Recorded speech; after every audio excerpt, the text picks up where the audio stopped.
किसान भाई महंगे बीज और खाद का इस्तेमाल कर धान की खेती करते हैं, लेकिन किसान की मेहनत पर पानी फेरने के लिए कई तरह के कीट पतंगे घात लगाए बैठे रहते हैं, जिनकी रोकथाम करना चुनौती भरा कार्य होता है।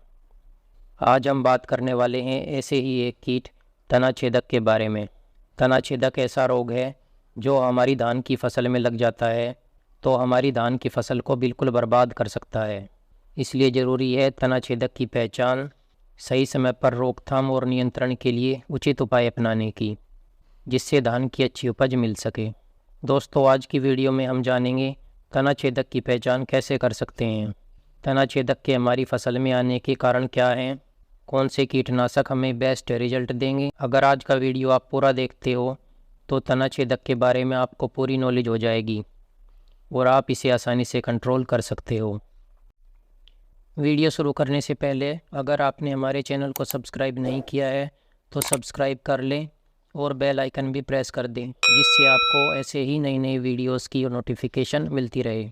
तो चलिए दोस्तों, शुरू करते हैं। धान में तना छेदक का प्रकोप नर्सरी से लेकर फसल पकने तक रहता है।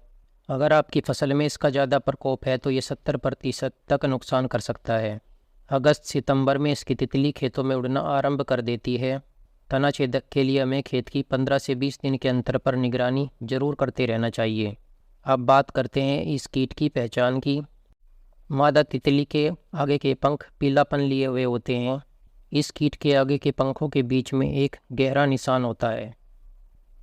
जब भी आपको खेत में ऐसी तितली दिखाई दे या पत्तों पर अंडे दिखाई दें तो समझ लेना कि आपके खेत में तना छेदक का अटैक आने वाला है। इसकी मादा पत्तियों के ऊपरी हिस्से पर समूह में अंडे देती है। ये अंडे पीले भूरे बालों से ढके रहते हैं। ये अंडे 5 से 8 दिन में लार्वा यानी सुंडी बन जाते हैं। पूरी तरह से विकसित सुंडी हल्के पीले रंग की होती है। सुंडी तने की गांठ में छेद करके अंदर घुसकर अंदर ही अंदर खाती रहती है, जिससे पौधे का तना, गोब व पत्तियाँ पीली भूरी सी होकर सूख जाती हैं, जिससे धान की बालियाँ सफ़ेद पड़कर खोखली हो जाती हैं। यदि ये सूखी हुई गोब खींचने पर आसानी से बाहर आ जाती है और गोब कटा हुआ हिस्सा काला या सड़ा है तो समझ ले कि ये हानि तना छेदक के द्वारा हो रही है। 1 महीने के बाद यह सुंडी फिर से प्यूपा बन जाती है। इसमें 9 से 12 दिन लगते हैं। प्यूपा से फिर तितली बनती है। इस तरह इस कीट का जीवन चक्र 31 से 40 दिनों में पूरा होता है। अब बात करते हैं तना छेदक हमारी फसल में क्यों आता है। तना छेदक आने का पहला कारण है धान की फसल में यूरिया का ज़रूरत से ज़्यादा प्रयोग। धान की लेट और सघन रोपाई करने से भी इस कीट का प्रकोप सबसे ज़्यादा रहता है। खेतों को साफ व सही प्रकार से देख रेख न करने से भी इसका प्रकोप ज़्यादा होता है। शुरुआत में ही ज़्यादा रसायनों का प्रयोग करना भी इस कीट के प्रकोप को बढ़ावा देता है। अब बात करते हैं ऐसे उपायों की जिससे तना छेदक हमारे खेत में आए ही नहीं। इसके लिए सबसे पहला उपाय है रोपाई के समय पौध को ऊपर से 2-3 इंच काट कर ही रोपाई करनी चाहिए, क्योंकि यह कीट पत्तियों के ऊपरी हिस्से पर अंडे देता है, जिससे यह कीट नर्सरी से खेत में नहीं आएगा। दूसरा उपाय है धान की रोपाई करते समय 10 लाइनों के बाद 1 लाइन अवश्य खाली रखें। यदि लाइनों में रोपाई न कर पाए तो भी हर 3 मीटर के बाद 1.5 फीट जगह खाली छोड़ें। इससे खेत में सही धूप लगेगी, जिसके कारण खेत में कीटों का प्रकोप कम से कम होगा।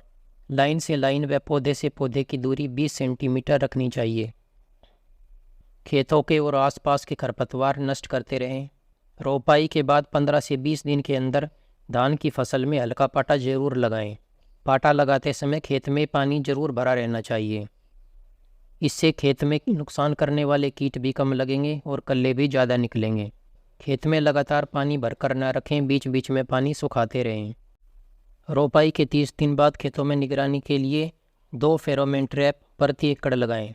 यदि इन फेरोमोन ट्रैप में तना छेदक की तितली दिखाई देती है तो इसकी रोकथाम के लिए ट्रैप की संख्या बढ़ाकर 8 फेरोमोन ट्रैप प्रति एकड़ कर देनी चाहिए। फेरोमोन ट्रैप की जगह आप अपने खेतों में स्टिकी ट्रैप भी लगा सकते हैं। स्टिकी ट्रैप दरअसल पतली सी चिपचिपी सीट होती है जिस पर आकर कीट चिपक जाते हैं। इससे फसलों की आक्रमणकारी कीटों से रक्षा हो जाती है और खेत में किस प्रकार के कीटों का प्रकोप चल रहा है इसका सर्वे भी हो जाता है। ये बाज़ार में भी बनी बनाई आती है और इन्हें घर पर भी बनाया जा सकता है। इसे टीन, प्लास्टिक और गत्ते की सीट और खाली पीले रंग के बैग से बनाया जा सकता है। इसे बनाने के लिए 1.5 फीट लंबा और 1 फीट चौड़ा टीन, प्लास्टिक की सीट या गत्ते का टुकड़ा लें जिस पर सफ़ेद ग्रीस की पतली परत लगा दें। इसके अलावा इसे टांगने के लिए एक बांस और एक रस्सी की ज़रूरत होगी। 1 एकड़ में लगाने के लिए करीब 10-15 स्टिकी ट्रैप की ज़रूरत होती है। इन ट्रैप को पौधे से 1 फुट की ऊंचाई पर लगाएं। ये ऊंचाई कीटों के उड़ने के रास्ते में आएगी, जिससे इस पर आसानी से कीट चिपक जाएंगे। ट्रैप को दोबारा यूज करने के लिए इसे गर्म पानी से साफ़ करें और वापस फिर से ग्रीस लगाकर खेत में टांग सकते हैं। इसके अलावा आप ट्यूबवेल की दीवारों पर पीला पेंट करके ग्रीस लगाकर लाइट चला सकते हैं। रोपाई के लगभग 40 दिन बाद खेत में 2 ट्राइकोग्रामा कार्ड प्रति एकड़ लगाने चाहिए।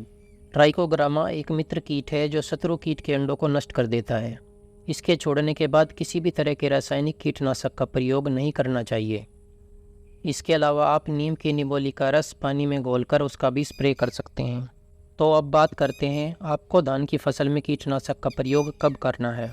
हमें अपनी धान की फसल को नियमित रूप से चेक करते रहना होगा और जब फसल में इसकी तितलियाँ दिखाई दें तो उस समय हमें कीटनाशक को डालना है। इससे पहले आपको अपनी धान की फसल में किसी भी कीटनाशक को नहीं डालना है। सबसे पहले बात करते हैं दानेदार कीटनाशक की। कौन से दानेदार कीटनाशक बेस्ट हैं और इन्हें कब डालना है। पहला कीटनाशक है वर्टाको। इसे 2.5 किलो प्रति एकड़ के हिसाब से डालना है। दूसरा कीटनाशक है फर्टेरा। आप इसे भी डाल सकते हो, इसकी डोज 5 किलो प्रति एकड़ है। आप फ्यूराडान 3G का 9 किलोग्राम प्रति एकड़ की दर से प्रयोग कर सकते हैं। इसके अलावा कार्टेप हाइड्रोक्लोराइड को 7.5 किलो प्रति एकड़ के हिसाब से डाल सकते हो। आप इन दवाइयों को रेत या मिट्टी में मिलाकर पौधों की जड़ों में डाल दो, इससे अच्छा रिजल्ट देखने को मिलेगा। इनमें से आपको किसी एक दवाई का ही प्रयोग करना है। इन्हें डालने के बाद आपको कम से कम 24 घंटे तक खेत में पानी रोककर खड़ा कर देना है। दानेदार कीटनाशक पूरे पौधे को जहरीला बना देते हैं। जब तनाछेदक इस जहरीले पौधे को खाता है तो वह मर जाता है। इन दवाइयों का असर लंबे समय तक बने रहता है। इन दवाइयों को आप छोटे पौधों में ही डालें। बड़े पौधों को ये दवाइयाँ पूरी तरह जहरीला नहीं बना पाती, जिससे दवा का पूरा लाभ नहीं मिलता। बड़े पौधे होने पर आप स्प्रे ही करें। इसके साथ आपको एक चीज़ का ध्यान और रखना है। पिछले साल आपने जिस दवा का इस्तेमाल किया था, इस साल उस दवा का इस्तेमाल नहीं करना है। दवाइयों को बदल कर डालोगे तो आप दवाइयों से अच्छे रिजल्ट ले पाओगे। तो दोस्तों, यह तो बात हो गई दानेदार कीटनाशक को डालने की। आपकी फसल छोटी है तो आप दानेदार कीटनाशक डाल सकते हो। और अगर आपकी धान की फसल में अटैक बाद में आया है, आपकी धान की फसल गभोड़ अवस्था में है, बालियाँ निकलने वाली हैं, तो आप केवल स्प्रे करें। अगर स्प्रे में हम बेस्ट दवाइयों की बात करें तो पहली दवाई है कोराजन। इसकी मात्रा आपको 60 मिलीलीटर प्रति एकड़ 150 लीटर पानी के हिसाब से लेनी है।